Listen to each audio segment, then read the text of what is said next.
Hey folks, Jonathan here. Figured we'd do a little update on what we got going on with these different cars and what the plans are.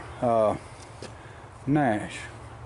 A couple things on this. One thing, we're going to try to go back. We're going to go back with 6-volt negative ground on this, just like it's supposed to be. And one of the reasons is the generator runs through the water pump, or the water pump runs after the generator there. And with the condition of this engine, the way it starts quick and starts good, I don't think there's been, any kind of an issue. So we're just going to try to go back original with that. I've got a good battery. I did, one of my YouTube subscribers there posted a link for a oil cap for a Nash, and the guy was asking $40 for it, which I thought was a little steep. I offered $15 because they had a buy it now or best offer. And he took the 15, jumped right on it. So I've got an original. It even says Nash on it, and it's the right one, the right length, and everything. So we now have a dipstick. Okay, so anyway, record business phone rings off the hook, so that's just the way that is. So anyway, we've got to replace a few things. The pedal switch, which is not a, they're pretty universal, so that's not going to be an issue. This one just happens to be under the clutch pedal. When you push the clutch in, it actually starts. Of course, the brake pedal's down.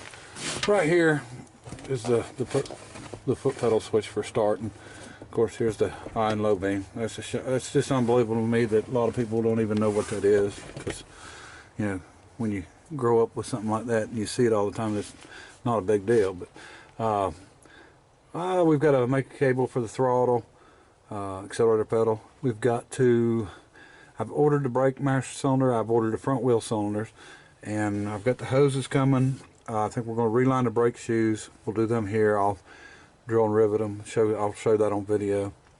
And we have not found any rear wheel cylinders yet, but we'll make do with something. I did want to show everybody too. I don't know if you can read that, cruising gear. That's overdrive. Didn't know if I'd showed that before or not. Windshields for this are cheap. They're, well, I say cheap, $110 for both of them. I think it's Bob's Auto Glass. It's flat glass. I might can even get them cut cheaper here local, but he has the patterns, so he makes them. So anyway, we're going to keep rolling on this. Jordan's actually he took the headliner out. We're trying to get ready to try to get them dents the rest of the way out. Go ahead and dolly that out, and we've got to come up with a radiator. This one's going to be a tough one. It's got end caps. I'm sure it's full of stuff, but it's also got a bad area over on this side. I don't know if you can see it right there. Looks like somebody had put a hole through it at one time. So it's end tanks, which is odd. And then, as you can see, the bottom radiator hose comes under the sway bar, so it's kind of a tight position in here. It goes under the fenders. The fan's long, so maybe we can take it off and tilt it back far enough and get it out of there. And then we're going to try to go back and run in the tank. Even if we get one that has a cap on it, we can leave the cap on it and still run this overhead tank. A little bit extra water, plus it's going to look better. I'll just have to make another bracket for the other side that matches. So that's where we're at on this one. Just going to keep slowly playing with it, and we'll do a first drive video when we get the brakes done, and I think we'll sandblast the wheels and paint them and put some tires on it, all that good stuff. Jordan has no plans to paint it. We're going to just work on the floors, do what we need to do to where he can just drive it. That's what he's wanting, is just a driver. So. Okay, I was going to show you the 50, but I think I'm going to show you something on my Elcar first. Okay, one of the issues I've had with this thing, trying to keep it running cool, because of the radiator's so old, and also you can't rod the radiator out. A lot of people don't know what rodding the radiator is. Rodding the radiator is when you heat up and take the top and bottom tanks off, and you actually take a rod. And I used to use the spring out of a Briggs & Stratton lawnmower. I'd straighten it out because it was a perfect size. But you run it down through the radiator, and you actually clean out all the tubes in the radiator, and that's called rodding it out. And This radiator, because it's a honeycomb style, you cannot do that with. They go back and forth, so there's no way of doing that. So I have flushed it, I've done some work to it. We're going to end up having to do some more. I really don't want to replace that core. There's some places overseas that you can get that core made, I think in England. I'm scared to even know the price. Now, you can actually get a fake front. They do this on the Chevrolets, a fake front for it, and then put a regular radiator behind it. I really prefer to run this radiator, but we're going to see what happens on that. It don't overheat, it just runs a little hotter than what I want, and you know, I just don't like that. And let me see. One of the issues we've had when it not necessarily gets hot, but it gets up to a higher range of operating temperature, this starter does not want to start this engine. And of course, just like the generator on this thing, everything is, you know, pretty much oddball to itself.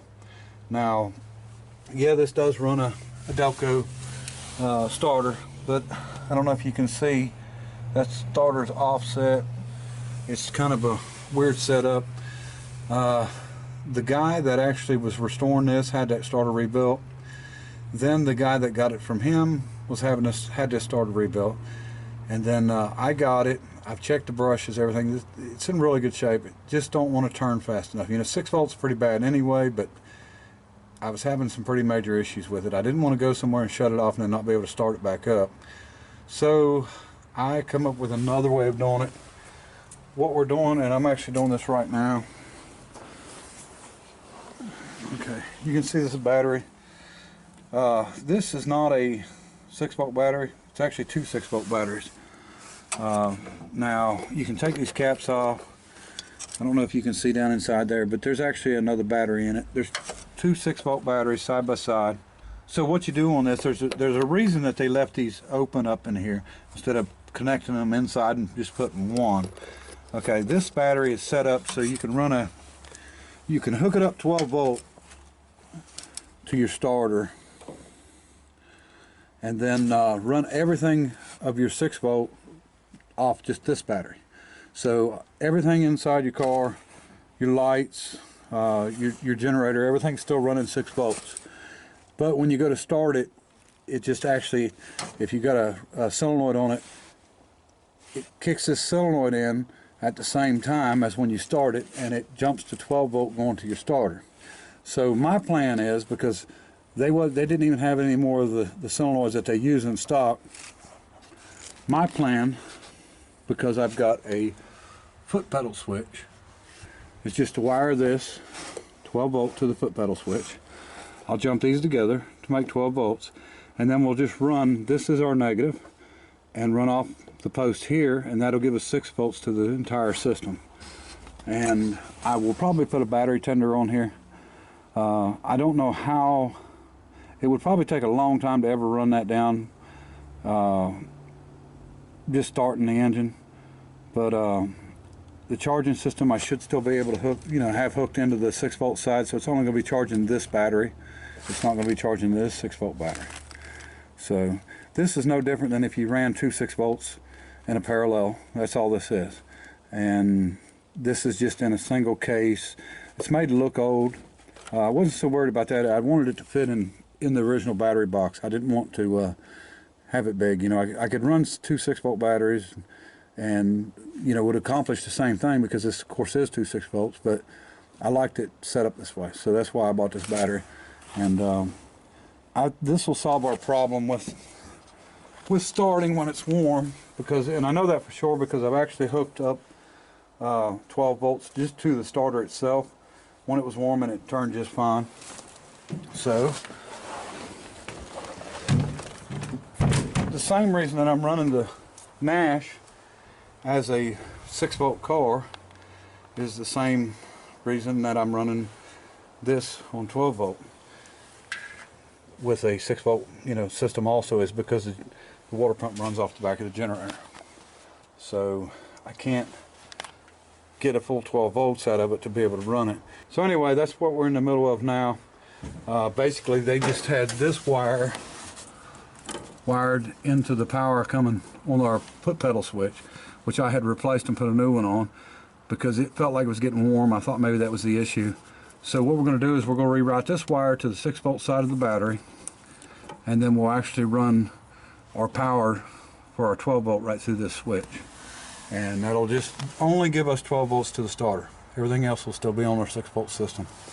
And we should have a better starting engine. And things started fine when it was cold. It just did not, once any kind of heat at all, and I'm talking about not overheating, I'm talking about at normal operating temperatures, that starter just drugged like you wouldn't believe. And I think this may not be the real solution to the problem, but it is a solution to the problem. Okay, so here's what we've got. Positive and negative, and we got this tying it together. It's a little long, but I got it looped down. You can't see it. Now, I just have this for a temporary power to my 6-volt system. Gonna have to go with a bigger wire, but I just wanted to try it and see how it was gonna work. Alright, so it hasn't been started. I don't have my seat in here. Well, that's gonna make it rough to start.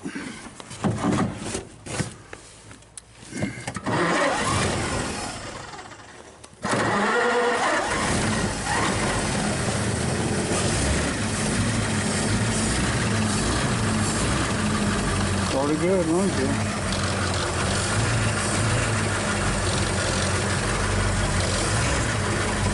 Start.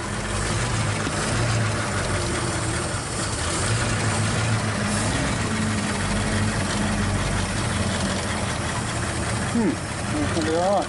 I like it. Okay, so we're gonna start it back up and let it get up to operating temperature and see how it does.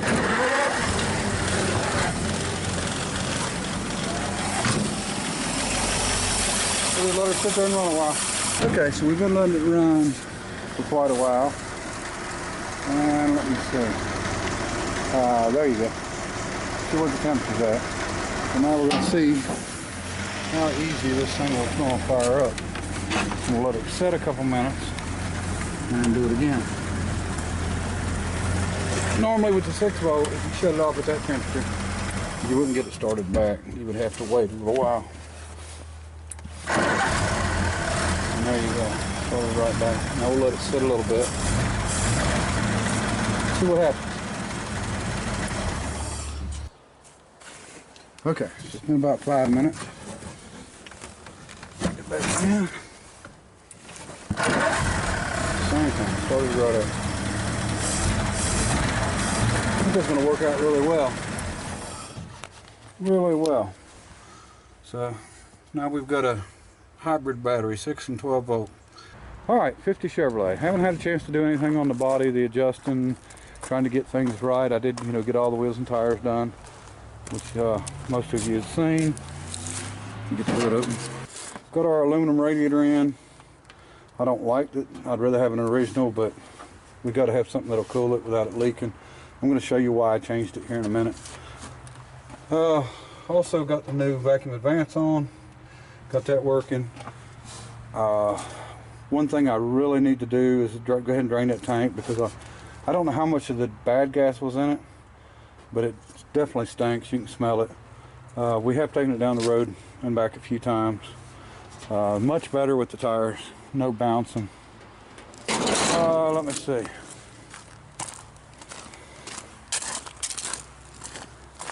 Alright, bought a back bumper for it, and I've just got it temporary bolted on there.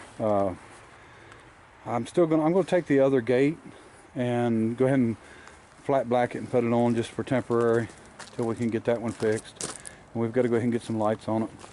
Like I said, the plan is to make this my driver. What I've been using a 59 Ford here lately for it. Before I was using my International pickup. I still drive it a bunch too, but anyway, we've got to get these windows in, get this door flat black, sanded and done, and be good enough for a driver for now. And I'll show you the radiator. Okay, here's the original radiator, and this is the reason I didn't get to take it to the cruise in the other night.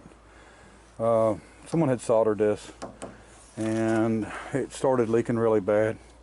Looks like you can see from the green it's been leaking, but it started leaking real bad. I mean, I did not want to overheat that car and ruin it. So I wanted a replacement radiator with the same style top. I could get that, and I could get it in aluminum. You know, the price was cheap. The problem was it wouldn't fit my car because it was made for a V8 conversion. But I couldn't get an original style like this for the original 6-cylinder. Now I may have been able to in copper. It would have, you know, cost a lot of money, but I couldn't get it in aluminum, you know, as in a affordable price. So we used what we could use. I mean, that's just the way it is. So the aluminum seems to be cooling good. I think we'll leave it at that. I don't think we'll have any issues with it. It's a 2-row. The rows are 3/4 inches. This is also a 2-row. This might be a 3-row, but the rows are narrower. They're not 3/4. So, all right. Okay, and as for the Ford, we got the master cylinder off. I showed you the inside of that. Terrible. Now, I did find the original master cylinder in the back. It does have the banjo fitting and stuff on it that we need, so that's a good thing. Won't have to look for another one of them. Got to find an exhaust manifold still. And I guess I was going to look and see if there was. Probably can't read the casting number on it. Not sure if these was a matching pair originally. They don't look like it because this one's got the lines on it, this one don't. I don't know if that makes a difference on a Ford, but anyway, I've got to find a rear dump Ford. And looks like I'm going to do the exhaust work on it. I may just run it down and run a set of glass backs or something. I'll not run it all the way out. I don't know. Might try to put some of the old stuff back on it. Here's the broken one. Radiator out of it. Of course, this, you see, been leaking. Dirty. I don't think it's been run much at all with that engine, so this is probably from the engine before that. I think this installation was just done on this car, which will flush the block anyway. But here is their fix for this. They ran a hose inside of a hose, and then they put a steel sleeve in there to actually clamp it down too. And I'm sure they've done it on both ends instead of just finding a hose that would work. So anyway, we'll put an aluminum radiator in it. Now, years back, I would have fixed this. I'd have done whatever I had to do to get it right, and that was because I couldn't afford it. You know, these tanks, they're kind of aggravating, but you can take these tanks off and, like I was saying, rod that radiator out.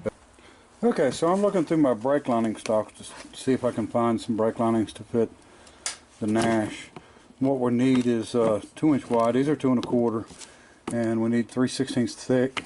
Now, radius wise, these will actually move some, not a lot, but they will move some. But them ones are too wide, and these are too narrow.